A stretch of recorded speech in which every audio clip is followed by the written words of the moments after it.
Hi, I'm Angel. I work at the Toledo Zoo. I'm one of the veterinary technicians here. I got into this job by just loving animals and loving wildlife. I started out in wildlife rehab at Nature's Nursery and worked my way into this position today. Hi, my name is Brittney. I am also a veterinary technician here at the Toledo Zoo. I started in general practice, so I worked at vet clinics that have dogs and cats, and we saw some exotics, and I did that for 7 years before volunteering at wildlife rehabs and ultimately squeezing my way into the zoo here. So, yeah.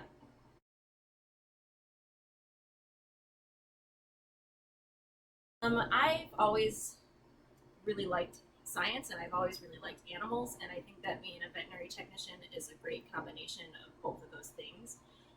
We get to spend our mornings doing procedures on every type of animal you can imagine, and then in the afternoon usually we're here at the microscopes, looking at blood smears, looking for parasites in fecal samples, doing urinalysis or cytologies, and I like that part of it a lot.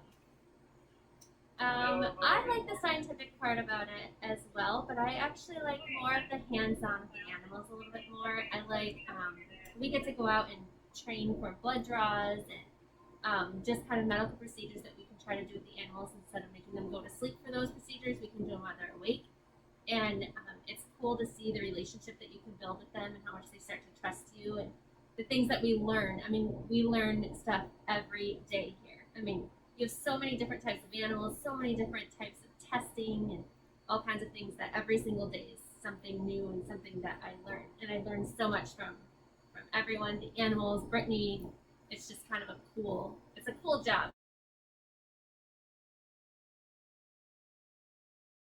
A mixture of multiple different practices with really neat animals. Yeah. Here at the zoo.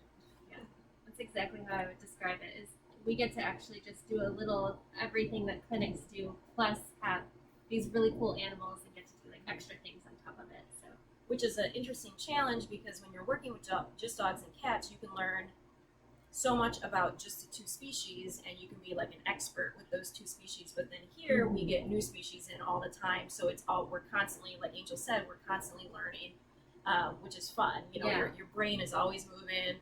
You always have to be contacting people who have already worked with that species before to kind of, figure out what's right for them. Or sometimes, like the blood cells in every animal looks completely different, and sometimes we have to, yeah, find out, what am I looking at? Is this normal or is this a disease process? So yeah. it's kind of neat that we get to always be learning. For Yeah, sure. there's so much research out there on dogs and cats, but when you come into a zoo and you have a meerkat, A specifically, shepherdine. some specific little animal that nobody has really ever done a procedure like that on, or ever really looked at their blood under a microscope. We're always like, well, maybe this is normal for them. We need to research it a little bit more. So that works.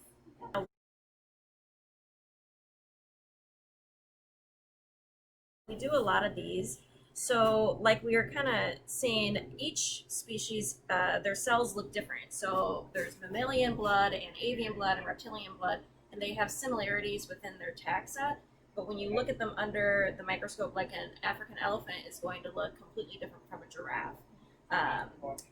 So it's a good learning experience. And every animal in the zoo will do.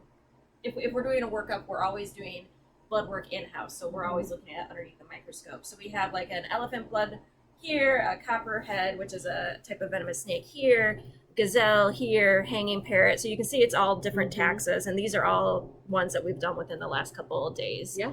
And it's all a part of learning. So when we learn what that species blood is actually supposed to look like, when we get it under the microscope, we can look and be like, oh, this chlorophyll is not right. Like this is toxic, or then here's a change here, or there's this happening because that's not normal. And that's all part of learning what's normal for each of these species and what makes it intriguing and fun, like every day. It's just learning so much.